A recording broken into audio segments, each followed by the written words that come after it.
Hey y'all, it's Courtney and I'm the Southern Aquarius. So this video is gonna be a little on the serious side compared to my other videos, because today I'm going to be talking about my wreck, which some people may not know about, like at least like the details of it. But as you can tell, I am in a wheelchair now. So yeah, my wreck happened on June the 22nd, so it happened pretty recent. I guess I could just start from the beginning. I had a job on the weekend where I took care of a lady with Alzheimer's. Her name's Alice, and so I worked with her on the weekend. It was Saturday morning. I go in at 6 o'clock, so I got up about 5, and got ready for work, and then ended up, running a little bit late for work. So I would definitely say I was rushing that morning. So yeah, I was definitely rushing. So I was getting ready for work, and I, got in my car. Pretty much, I did the same thing like every Saturday, Sunday morning. I did the same routine, went down the same road to get to my job, everything the same. But this morning it just happened to be different. So, on my way to work, I take back roads because I live in the country, so there's a lot of back roads, and it's just easier to take back roads. So yeah, I took a back road, and it was a back road that I've taken for years, and is going to be a learning video too. Like, don't do what I did. When they say don't speed, they mean it. When they say get your car updated and with tune-ups, make sure that your tires are good, your brakes are good, your lights are good on your car, because I believe that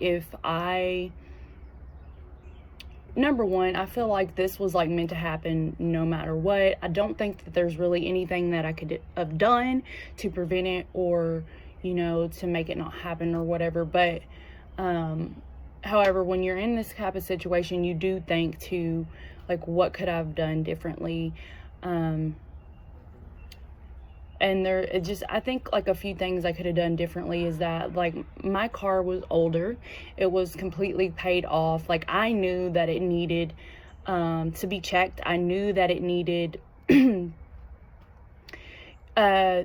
brakes, new headlights. I really think the tires on my car were good, but there was just a lot of things that were going on with that car that I probably should have gotten that car checked a long time ago, but I didn't. So basically, going back to the story, I was, going down this back road. I did have my seatbelt on. Luckily, that is very important. Wear your seatbelt. If I was not wearing my seatbelt, I'm pretty sure I would have been thrown from my car, which we're going to get into it. But yeah, I could have been thrown from my car. So please wear your seatbelts. You need to wear your seatbelts. But yeah, so, I'm going down this back road. It was dark. Like I said, it was about I would say when this happened, it was probably about 5:20. So it was really early in the morning, so it was still dark outside. So I was going down this back road.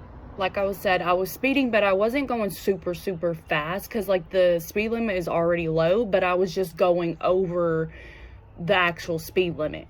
So I wasn't going like super fast, but I was going over the speed limit. I'll say that. I don't even want to say I was speeding, because like it technically wasn't speeding. But anyways, so sorry, I'm outside, so I'm getting distracted by stuff. But anyway, so yeah, so I remember I was going down the road, and this big black hog, which the hog came from the left side, and of course I was on the right side. And so I was going down the road, and all of a sudden, you know, I see the hog like dart out. You know, he's like booking it to the other side of the road, and I'm pretty sure like he saw my headlights, and he's just like, I want to get across the road before whatever this is hits me. Well, you know, as soon as I saw him, I slammed on my brakes, because if you know me, you know that I love animals, and I hate bringing death to anything. Like I hate, like I even have problems. I don't like bringing death to anything. So yeah, as soon as I saw the hog, I was like slammed on my brakes, and like you can see on the road where I wrecked, like you can see the tire marks where I was like slamming on my brakes to really stop. But yeah, it was inevitable. Like I was gonna hit him, so I ended up hitting the hog.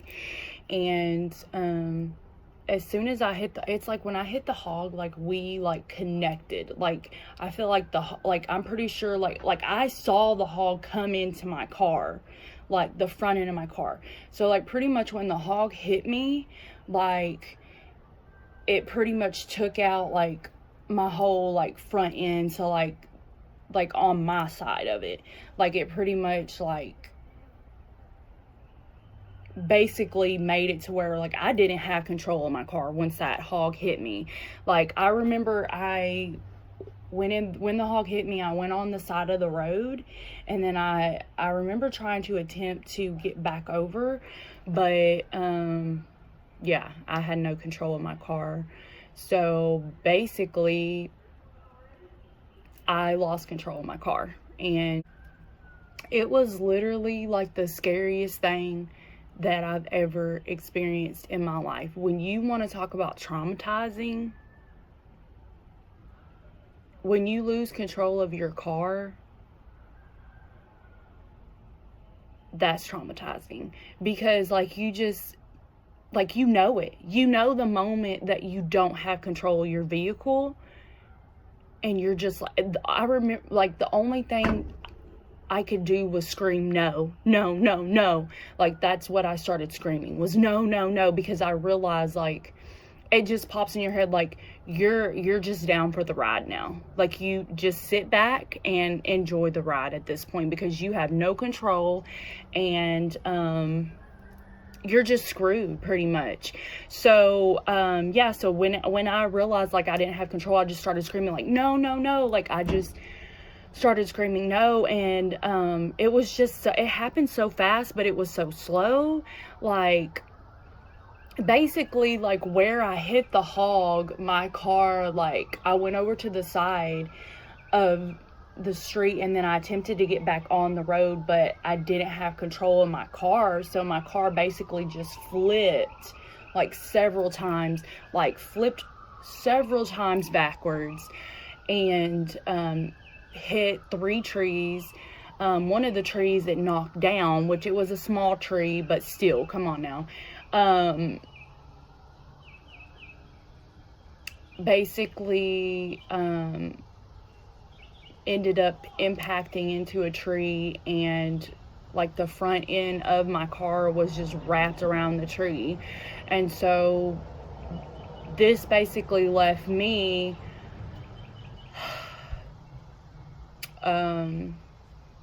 pinned in my car literally from the waist down.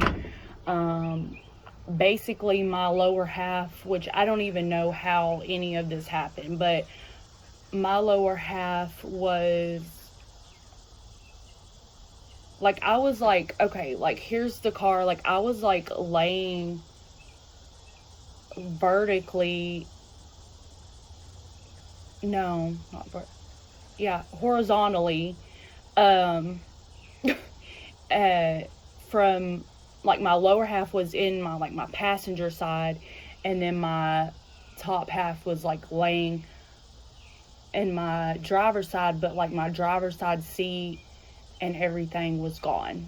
And yeah, so that's kind of how I landed. When the impact happened, I remember thinking, like, really, like, why did this have to happen? Like, I think, like, the shock of it all and, like, the adrenaline rush was still going, so the pain and the initial, like, feeling of me being pinned in my car wasn't there yet. So I was just kind of like, oh, like, this is annoying. I was just trying to get to work. Like, why did this have to happen? Yeah, so I was just kind of, like, annoyed, like, really. And I was just like, oh, crap, I'm gonna have to get a new car. So all these things are going through my head, but I had no idea that I was, like, my mind wasn't registering to my body that I was pinned in my car. So I'm thinking, like, you know, I just got to get out of here. And so, like, I started, like, trying to move, and that's when I realized, like, I'm literally pinned from the lower half, like, in between my dash and my back seat, because, like, my whole car kind of, it's weird. It's like the back half was still there, but somehow the back seat compacted, and it's because basically when it hit the tree, the front half of the car went like that. So it kind of, like, tried to, like, I don't even know how to explain it. It's crazy.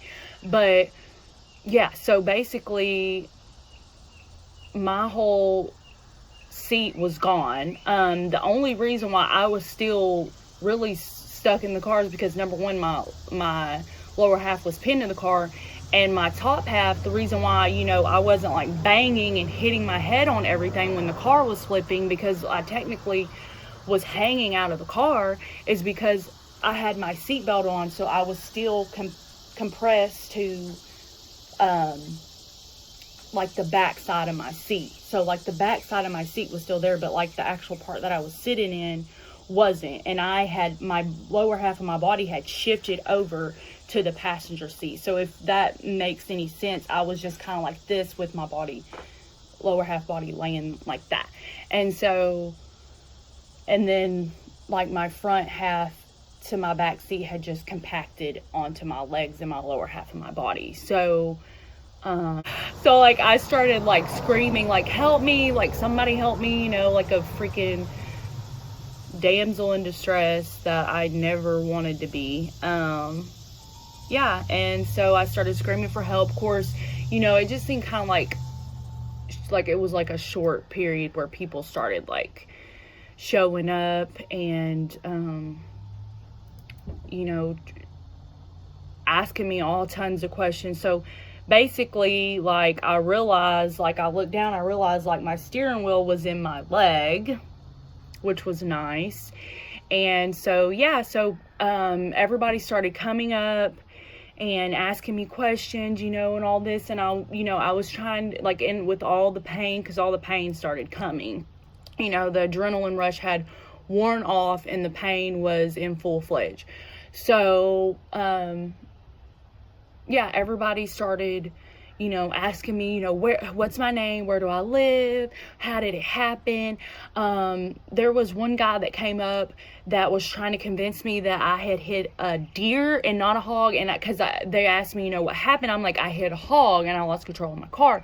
They're like, this guy's like, no, it was a deer. It wasn't a hog. I'm like, no, it was a hog. I saw it with my own eyes. Like, I'm not crazy. I know I just got in a really bad wreck, but I really don't feel like, you know, that I hit my head or anything, because I remember everything. Like, I was conscious the whole time, which is another traumatizing part of it, is being conscious.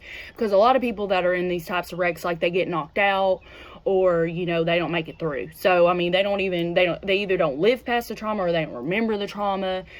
I remember everything, so it really sucks. But, yeah, so they were like, yeah, this guy's like trying to convince me. And then like these people came up, this lady, she was really sweet. She was asking me all these questions. And like, I remember I was like, I really don't want to talk. Like, has anyone called the ambulance? Can somebody just please call 911? And they're like, we have. And I'm like, well, I don't hear them. Like, where are they? Because it like seemed like it was just taking so long for them to get there. Because mind you, I'm pinned in this car. So, yeah, so I start, you know, just trying to calm down. And I remember I just wanted to go to sleep. Like, I just wanted to go to sleep. Like, I just didn't want to be there. Like, it seemed like a nightmare. It didn't even seem real. It seemed so surreal that I just wanted to go to sleep and like wake up or something and, you know, it all be over with. Like, I just didn't want to be conscious, you know, in that situation. But I could not go to sleep. Like, my adrenaline was like, I suffer from panic disorder, so like I was like really just like panicking and then like kind of like going limp from like just like so much stress and pressure and just trauma from being pinned in my car and can't get out. The pain was excruciating because, I mean, you gotta imagine like being like pinned in metal. Like it's horrible. But, and then like the smell also, oh, gosh, it was the smell of metal, burnt metal, and like motor smell, like mechanical smell mixed with this air freshener that I had in my car that was glass that busted in the impact or the wreck or whatever. And so it was that smell mixed with, it was horrible. So yeah, so there was this one Hispanic guy, which he was really sweet. He didn't speak English. He was like trying to speak to me in Spanish. He was asking me, you know, do you speak Espanol? I'm like, no, I don't speak Spanish. And I was telling him no. And so he goes over too, because like how my car was laying, like my passenger window and stuff was like basically up in the air. So when I would look, I could see it like that.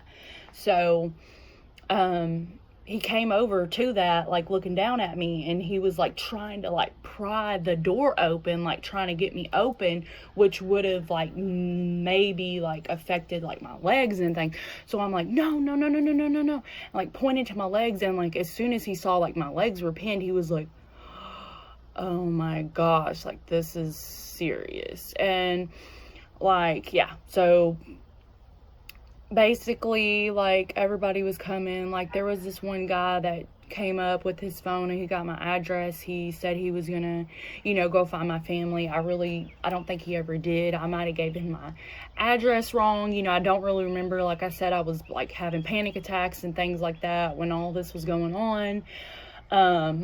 So yeah, so I don't really remember. But finally, the first fire department shows up. And I really feel like it was a lot of,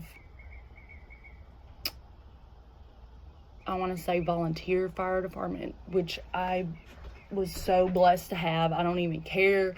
But I could just kind of tell the vibe, like they kind of didn't know what to do. And they were trying to like kind of just figure out how they should go about it without, you know, hurting me even worse, like making the making the injuries worse. So they came up with the plan to, you know, cut the roof of my car off to get inside to, you know, have better access to my legs. So they ended up having one guy get inside with me in the car, and they put a sheet over my face and stuff because they were going to break out all of the remaining, you know, windows that were still, you know, not busted. And so they wanted to bust those out so when they, you know, cut the roof off, you know, they wouldn't bust or whatever. So they, put that over my face. So they started busting the windows out. And anyway, so yeah, so they cut the roof off. And then about that time, that's when the second fire department shows up. And I just feel like at that point, that's when things started moving, because it just seemed like those were the guys, like they were like actual fire department, like they're getting paid to do this, like they knew what they were doing. And once the roof was off, I feel like that took a lot of the drama out of it anyways. And then of course the paramedics showed up and had my IV with fentanyl. I remember the lady, she came up to me, she's like, Courtney, and I remember hearing a woman's voice, like literally, like even the woman before, like really helped me. And like I remember like hearing a woman's voice, like after hearing all these men around me, like not to be like sexist or anything, but there was just something about hearing a woman's voice that really soothed me. And then of course when she puts the IV of pain medicine in my arm, so she like just starts cutting my clothes up, and she puts that IV in. About that time they start working on getting my right leg out, which is the leg that is not broken and the leg that is actually okay. So like they start getting that leg out, and when they finally get that leg out, I'm feeling like, okay, like I know this leg isn't broken, like I can move it. Like I start trying to get this leg out, and they're like, no, Courtney, don't move. And I'm like, okay, I'm not gonna move, because the left leg was still, stuck in there. So I'm like, okay, so I'm all good. I'm thinking like, I'm gonna walk out of this, blah, blah, blah, blah. And then that's when I reached down and touched my inner left thigh and realized that, and looked at my hand and saw the blood and realized that left leg may not be okay. So yeah, that was after they got the steering wheel out of my leg. And yeah, so finally one of the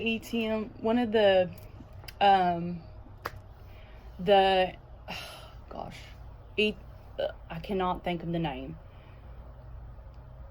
The ambulance people, one of the ambulance people, it was this guy. He finally like comes over and he's like, give me the Jaws of Life. So he takes the Jaws of Life, puts it in between those two metal pieces that is keeping my leg in place, and just pretty much just pries my leg open. Well, not open, but pries my leg free. And so yeah, as soon as I was free, I was like, thank God. But as soon as I was free, I realized like I was pretty damaged. Both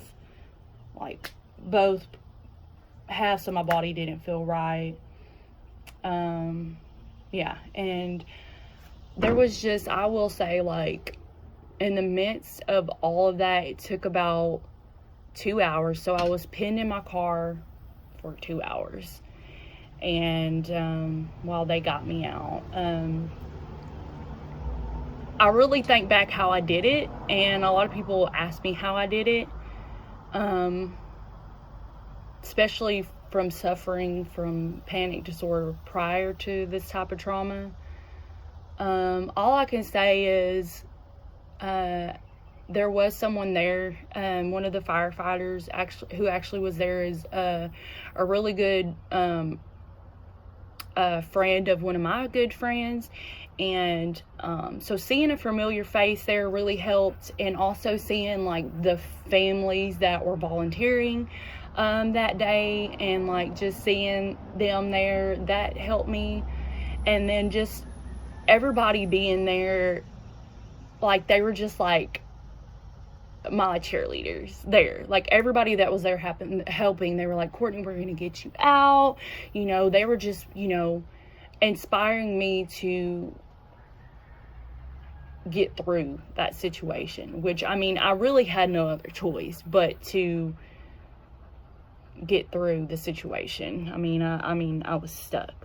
So yeah, so that's what happened. And so I pretty much came out with a broken femur, which as soon as I got there, You know, they had to clean me up. I had glass everywhere. I'm talking everywhere.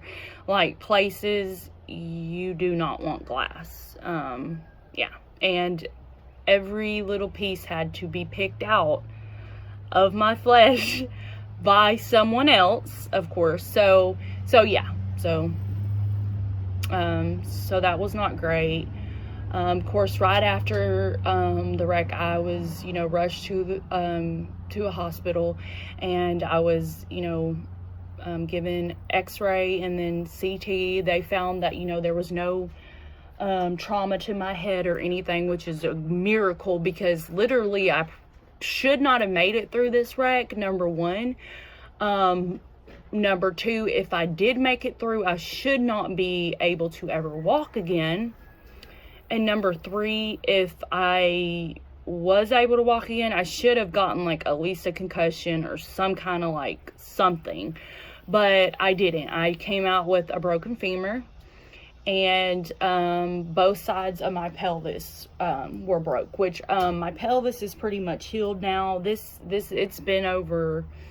been like a month and a half since the wreck happened. So yeah, so yeah, so I had to go into immediate surgery after that. They put a rod in my leg, you know, where my femur bone is, to you know, help that. So basically, yeah, I'll have a rod in my leg forever, but, you know, after therapy and things, I will walk again someday. So that it's a blessing, considering what the wreck was and what happened. It really is a true blessing that it happened the way that it did. And then, you know, I the support that I got from my job and the support from all my family and friends, it really changes your perspective, especially when you're in a situation where you could have easily died. I still wonder to myself why this happened, because it really just happened out of nowhere. And I do believe in karma, but I just don't believe that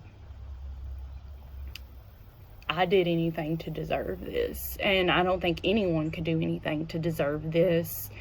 And I think it was just so random that a part of me just feels like, you know, it was just a random event that happened. But I don't know. I just know that I'm happy to be still alive. And what I've learned is that I'm just going to soak up every moment that I'm here, and I'm going to enjoy everything that, you know, every day that I'm here, and just be happy and be blessed, because any moment, like at any moment, anything could happen. You can't even sit and think of all the possibilities of things that could happen, that could change everything. Because like this whole wreck thing for me, especially being someone who was very independent before, like I worked since I was 18. I started walking before I was a year old. So I've always walked. I've always been very like self-sufficient. I've always gotten things done, you know, in my own way. So for someone like me, this was like a reality shift. Like this was like, especially like having to be in a wheelchair, not being able to walk now. I would show y'all my scars, but they're still kind of really ugly, and I just really don't want to gross people out. But yeah, so that's pretty much my testimony. I am going to insert a video of my car after the wreck. I was going to show the hog, but I was like, I don't want to show the hog. A lot of people, I don't blame the hog, by the way. Like, I really feel like the hog was just doing its thing. It was just minding its business, trying to get across the road, and I was just minding my business too. This is your car that you lived through. Thank God. Oh, thank you, Jesus. Oh my God. This right here. Oh my God. If you